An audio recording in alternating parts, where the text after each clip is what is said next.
Her image is instantly recognizable, her story a testament to resilience and raw artistic power. Welcome to Cast the Past, where today we explore the incredible life and enduring legacy of Frida Kahlo. If you're ready to delve into history's most compelling figures, subscribe to Cast the Past and give this video a like. Chapter 1. The Blue House of Coyoacán.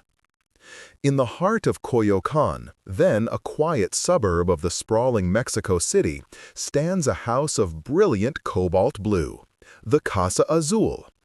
This was not just a house, it was a universe, a sanctuary, and the stage upon which one of the 20th century's most iconic artistic lives would unfold. It was here, on July 6, 1907, that Magdalena Carmen Frida Kahlo y Calderón was born, or so the records say. She would later claim 1910 as her birth year, wanting her life to begin with the birth of modern Mexico itself, the year the Mexican Revolution ignited. This was the first brushstroke of the masterpiece she would make of her own life, a story woven from fact, fantasy, pain, and politics. The world she entered was one of vibrant contradictions. Coyoacán was a place where ancient Aztec history whispered from the cobblestones, while the air crackled with the intellectual and political fervor of a nation forging a new identity. Her father, Wilhelm Kahlo, a German immigrant and a respected photographer, taught her to see the world through a lens, to find the truth in a captured moment, to observe with an unflinching eye.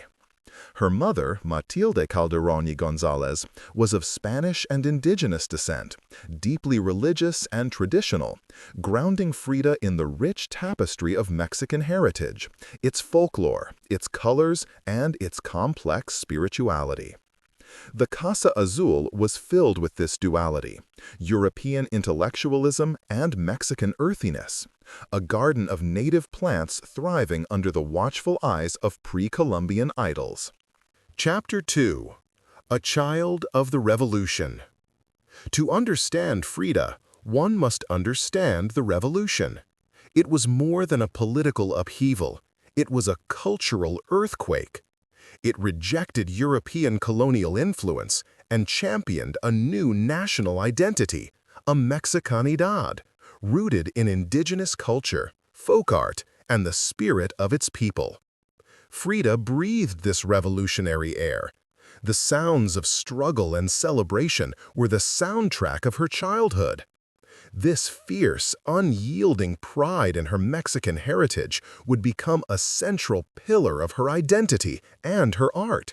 She was not just from Mexico, she was Mexico. But her childhood was also marked by a more personal battle. At the age of 6, she was struck down by polio. The disease left her right leg shorter and thinner than the left, an imperfection she would both conceal with long, colorful skirts and confront directly in her work. This early encounter with physical frailty was a cruel foreshadowing of the immense suffering, but it also forged in her a formidable resilience. The other children called her Frida Pata de Palo, Frida Pegleg. In response, she did not shrink. Instead, she became a tomboy, a fierce competitor in sports, a leader of neighborhood games, a girl determined to prove that her spirit could not be contained by a weakened limb. It was her first lesson in transforming pain into power. Chapter 3. The Girl in the Velvet Dress. In 1922, a teenage Frida stepped through the doors of the Escuela Nacional Preparatoria, the most prestigious educational institution in Mexico. She was one of only 35 girls in a student body of 2,000. The air in these hallowed halls was electric with ideas. This was the intellectual heart of post-revolutionary Mexico, a place where the nation's brightest young minds debated philosophy, art, and politics. Frida, with her sharp wit, infectious laughter, and disregard for convention, thrived. She cropped her hair short, dressed in unconventional, sometimes masculine clothing, and became the heart of a rebellious group of intellectuals known as the Cachuchas. They were pranksters and poets, future leaders of Mexico, who debated Marx and Hegel with the same passion they used to pull elaborate practical jokes on their professors. It was here that Frida's mind was sharpened, her political consciousness awakened, and her first serious love with Alejandro Gómez Arias blossomed. It was also here that she first laid eyes on the monumental figure of Diego Rivera, as he painted his first mural, The Creation, in the school's amphitheater. She was captivated by his larger-than-life presence and artistic vision, reportedly telling her friends, "I will have his baby." It was a bold, prophetic declaration from a young woman who was already beginning to understand her own powerful destiny. Her first self-portrait in a velvet dress, painted during this time, shows a poised, elegant, and enigmatic young woman, a far cry from the raw, visceral Frida the world would come to know, but a hint of the introspective power she was beginning to harness. Chapter 4. The Broken Column, September 17, 1925. A date that cleaved Frida's life in two, the before and the after. The sky was a hazy gray over Mexico City.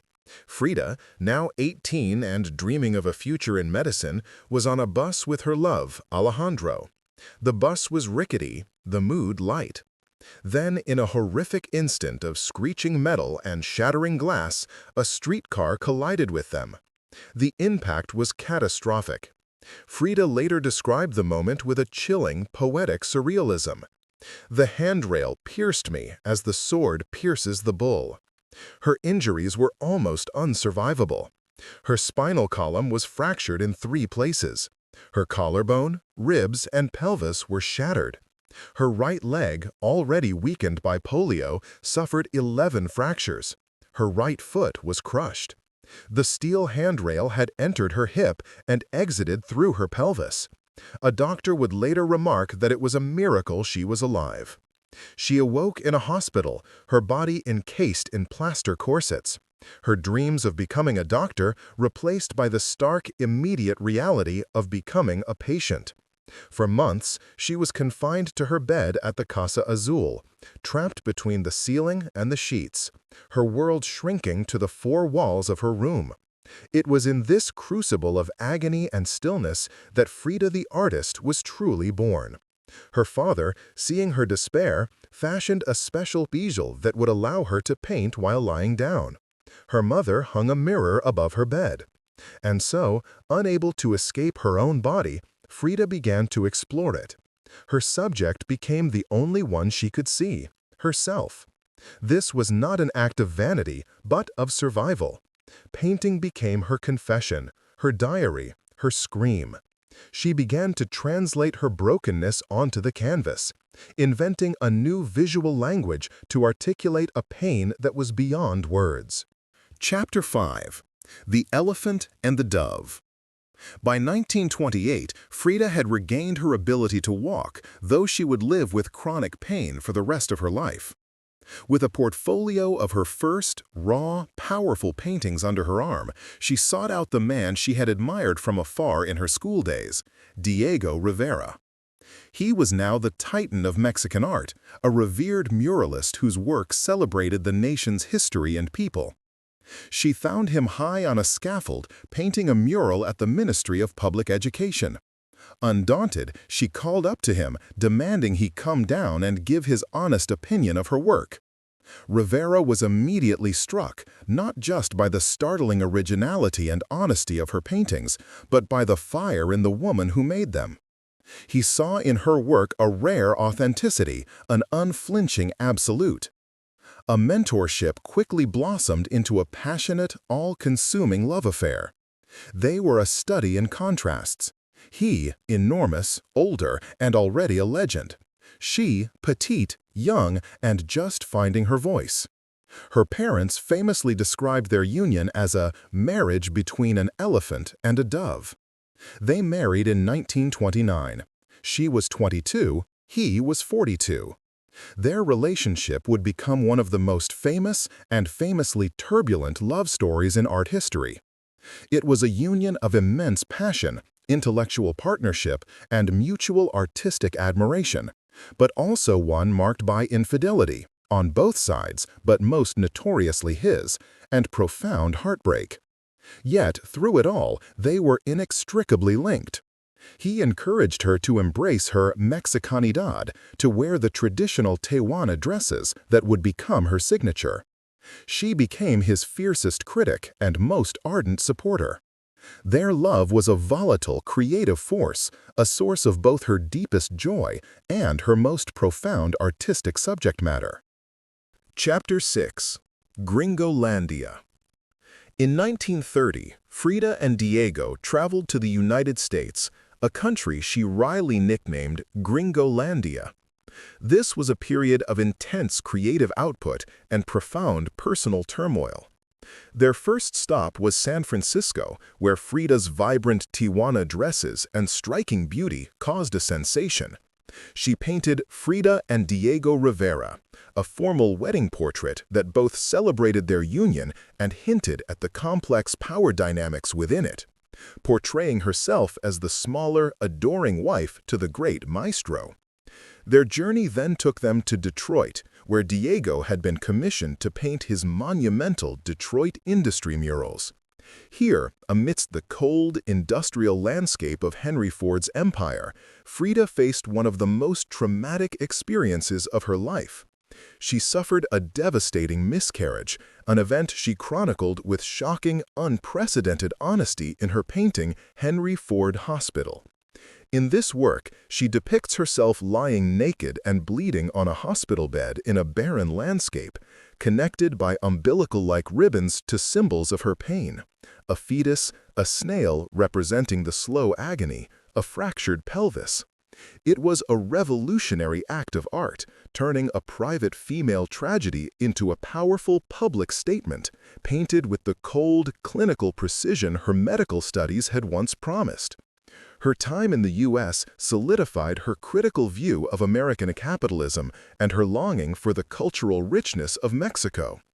In Self-Portrait on the Borderline Between Mexico and the United States, she stands defiantly between two worlds.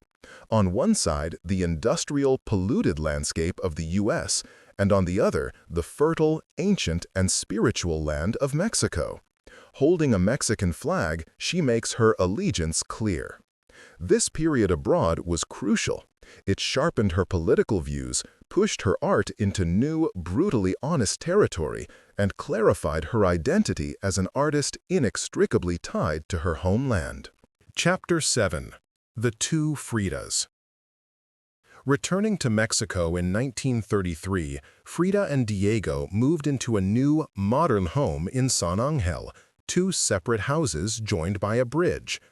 This architecture was a metaphor for their relationship, connected yet independent. However, their bond was about to be fractured in the most painful way imaginable. Frida discovered that Diego was having an affair with her own younger sister, Cristina.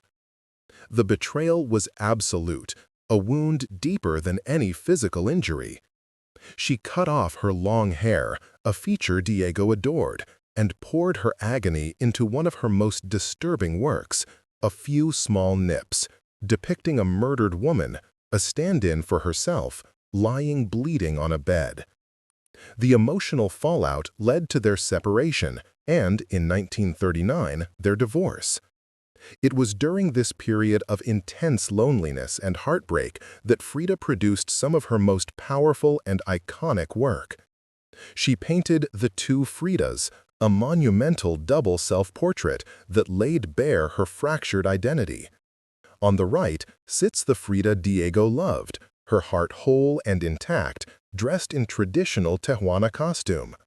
On the left sits the unloved Frida, in a European dress, her heart exposed and broken, attempting to staunch the flow of blood from a severed artery with a pair of surgical forceps.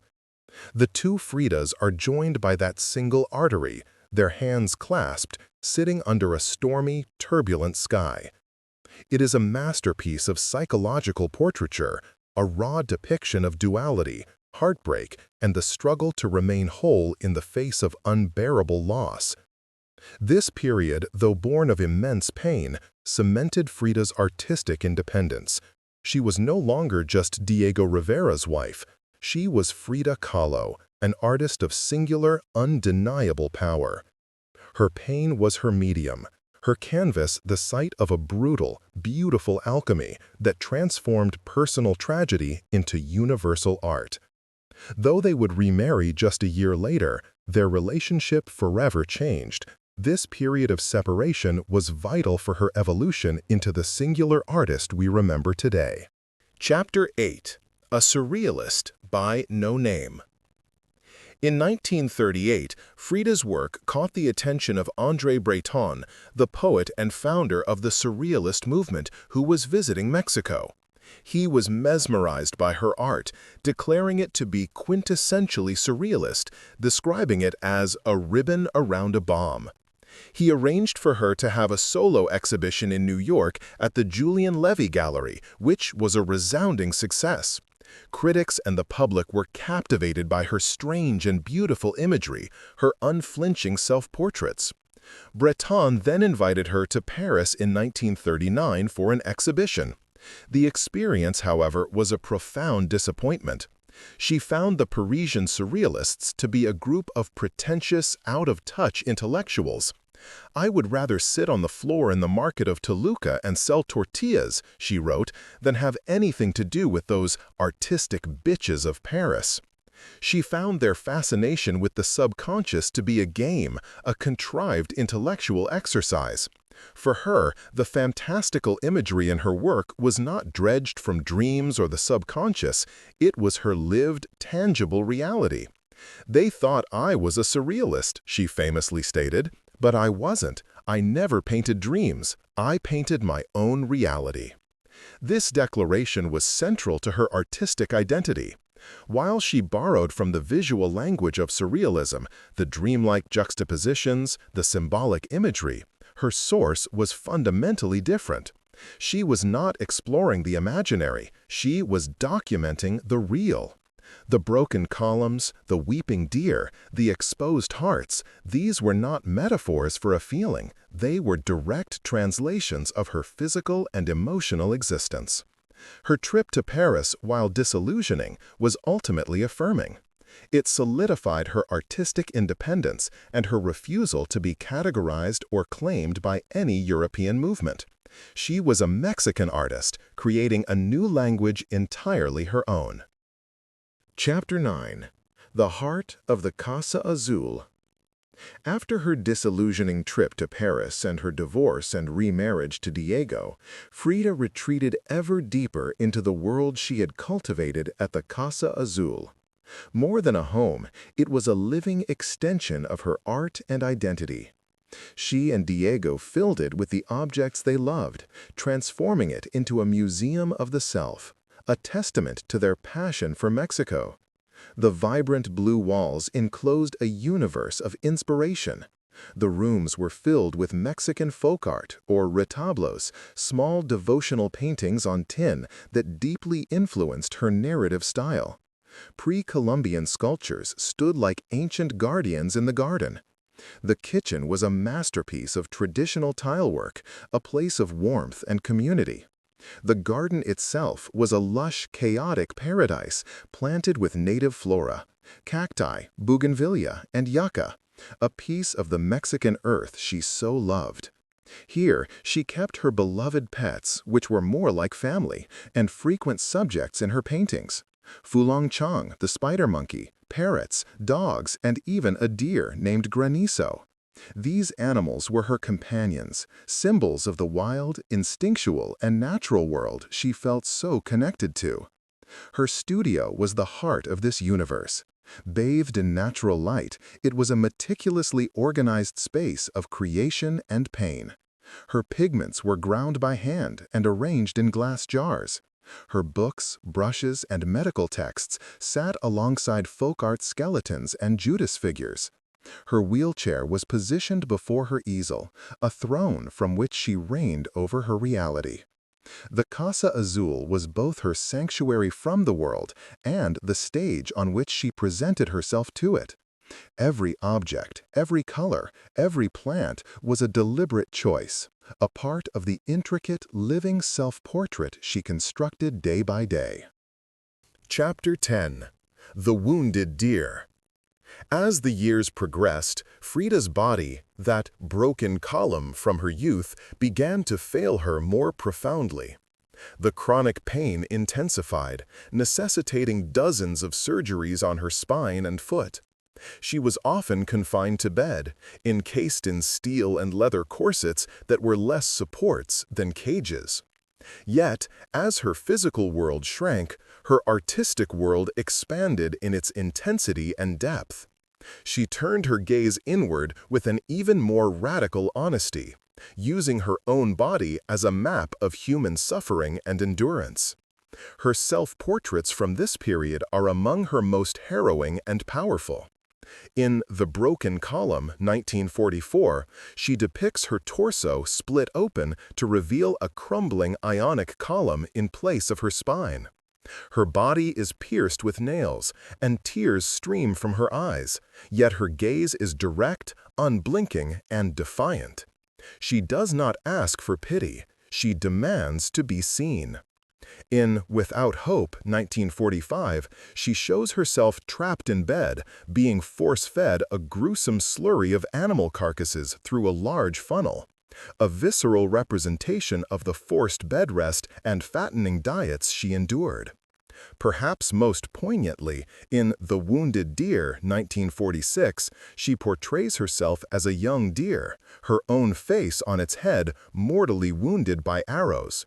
She is depicted in a forest, under a stormy sky, a symbol of innocence and nature struck down by fate. This painting is a profound meditation on her own vulnerability and the relentless hunt of pain.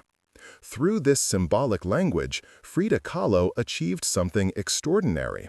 She created a universal iconography of suffering, transforming her personal physical agony into a shared human experience. Her art gave a face and a voice to pain, not to glorify it, but to confront it, to understand it, and ultimately to transcend it through the act of creation. Chapter 11. For the Party of Life. Frida Kahlo's identity was inseparable from her unwavering political convictions.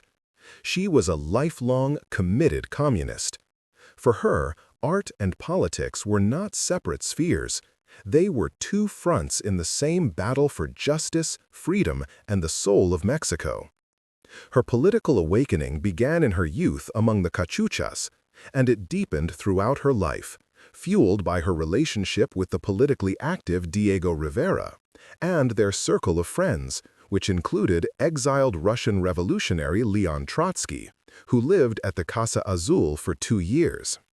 Her communism was deeply personal and rooted in her passion for the Mexican people.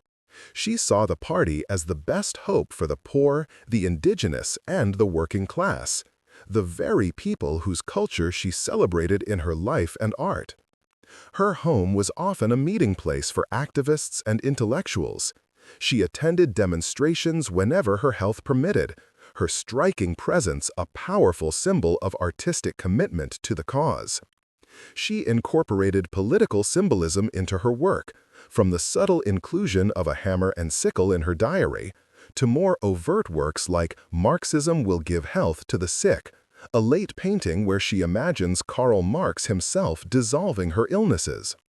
Even her personal style was a political statement. Her embrace of traditional Tehuana dress was a celebration of Mexico's matriarchal Zapotec culture and a rejection of Eurocentric beauty standards. It was a visual declaration of her identity and her solidarity with the indigenous people of Mexico. In her final years, as her health deteriorated, her political fervor only intensified. Her last diary entry, scrawled just days before her death, reads, "I hope the exit is joyful, and I hope never to return." But before that, she had added a political drawing, a testament to her belief that her life and her art served a purpose larger than herself. For Frida, to live was to fight, and her art was her most powerful weapon. Chapter 12. La Maestra. In 1943, Frida accepted a teaching position at the Ministry of Public Education's experimental art school, La Esmeralda. At a time when her health was making it increasingly difficult to travel, this role brought the world of art to her doorstep. Her teaching style was as unconventional as her life. Rejecting the rigid academic methods of the time, she encouraged her students to find inspiration not in sterile studios or European traditions, but in the vibrant, chaotic life of Mexico itself. She urged them to look to the streets, the markets, the pulquerias. She took them on field trips to see the murals, to study folk art, and to draw inspiration from the everyday lives of the Mexican people. When her health confined her to the Casa Azul, her students simply came to her. 4 of her most devoted pupils, Fanny Rabel, Arturo Garcia Bustos, Guillermo Monreal, and Arturo Estrada, became known as Los Fridos. She was more than a teacher. She was a mentor, a matriarch, and a profound influence. She taught them to paint with honesty, to embrace their heritage, and to see art as a tool for social change. Under her guidance, they collaborated on murals and developed their own unique voices. Her legacy as La Maestra is a vital, though often overlooked, aspect of her contribution. It demonstrates that her passion was not just for her own self-expression, but for nurturing a new generation of artists who would carry forward the torch of a truly Mexican art, rooted in the soil and soul of their nation. Chapter 13. An Unbroken Spirit. The last decade of Frida's life was a slow, agonizing descent into physical ruin. The litany of her ailments was relentless: gangrene, fungal infections, and an endless series of spinal surgeries that offered little relief. She became increasingly reliant on painkillers and alcohol to endure the constant, excruciating pain. She spent more and more time confined to her bed or a wheelchair, her body a prison from which her spirit fought desperately to escape. Her diary from this period is a heartbreaking document, filled with drawings of her amputated limbs, her disintegrating body, and her emotional despair. In 1953, doctors were forced to amputate her right leg below the knee due to gangrene. The blow was devastating. "Feet, what do I need you for when I have wings to fly?" she wrote, a classic example of her ability to find poetic defiance in the face of utter tragedy. She designed a prosthetic leg for herself, complete with a red leather boot adorned with bells and embroidery. Another act of transforming a symbol of loss into a piece of defiant art. Yet, despite this brave front, she sank into a deep depression. And still, she painted. Her work from this final period changed. The tight, meticulous brushwork of her earlier years gave way to looser, more urgent strokes, a reflection of her physical state. She turned her focus away from the self-portraits of pain and towards vibrant, life-affirming still lifes of fruits and flowers, bursting with color and vitality. It was as if, as her own life force waned, she sought to capture the essence of life on her canvases. These paintings were an act of pure will, a testament to an artistic spirit that refused to be extinguished by even the most unimaginable suffering. Chapter 14. The Final Exhibition. In the spring of 1953, Frida was given the news she had waited for her entire life. She was to have her first major solo exhibition in her beloved Mexico. The show was organized by her friend, the photographer Lola Alvarez Bravo, at the Galleria de Arte Contemporáneo. By this point, Frida was so ill that her doctors forbade her from attending. The idea of Frida missing her own triumphant homecoming was unthinkable, both to her and to her friends. And so, Frida orchestrated her final, magnificent piece of performance art. On the opening night of the exhibition, as guests milled about, an ambulance pulled up to the gallery. The back doors opened, and Frida was carried out on a stretcher. But she wasn't taken to a hospital. Instead, she was carried into the center of the gallery and placed in her own magnificent four-poster bed, which had been brought from the Casa Azul and decorated with flowers, papier-mâché skeletons, and photos of her loved ones. She had arrived at her exhibition in her bed. Dressed in her finest Tehuana gown, adorned with jewelry and ribbons, she held court from her pillow. She joked with reporters, sang revolutionary songs with the crowd, and drank tequila.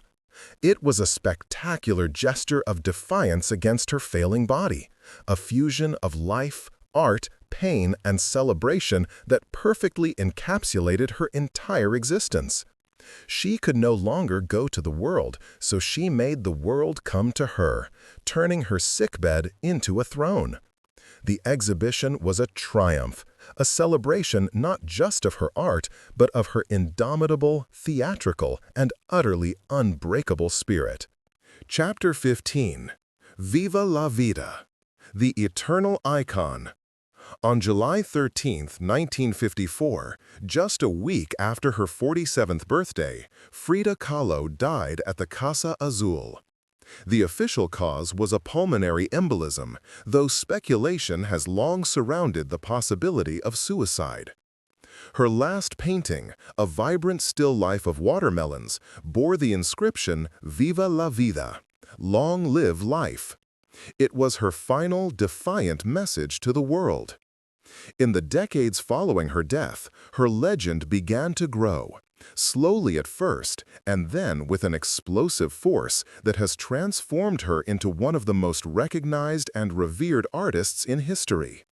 Her fame has far eclipsed that of Diego Rivera. The Frida mania that swept the globe is a testament to the power of her story and the raw, universal appeal of her art. She has become a feminist icon, a symbol of LGBTQ pride, a hero of the disabled, and a beacon of Mexican cultural identity. Her unibrow, her flowers, her unflinching gaze, these have become symbols of radical self-acceptance and rebellion against convention. But why does she resonate so deeply? Perhaps it is because she never hid her brokenness. Instead, she adorned it. She took her pain, her flaws, her sorrows, and she transformed them into breathtaking, revolutionary art. She constructed her identity as a masterpiece, weaving together her politics, her heritage, her suffering, and her passion. She proved that vulnerability is a source of profound strength. Frida Kahlo's life was a testament to the belief that from the deepest cracks in our lives, the most vibrant and enduring art can grow. Her legacy is not just in the paintings that hang in museums, but in the millions of people who see her face and feel empowered to live their own truth, fully and without apology. Viva la vida! Long live Frida!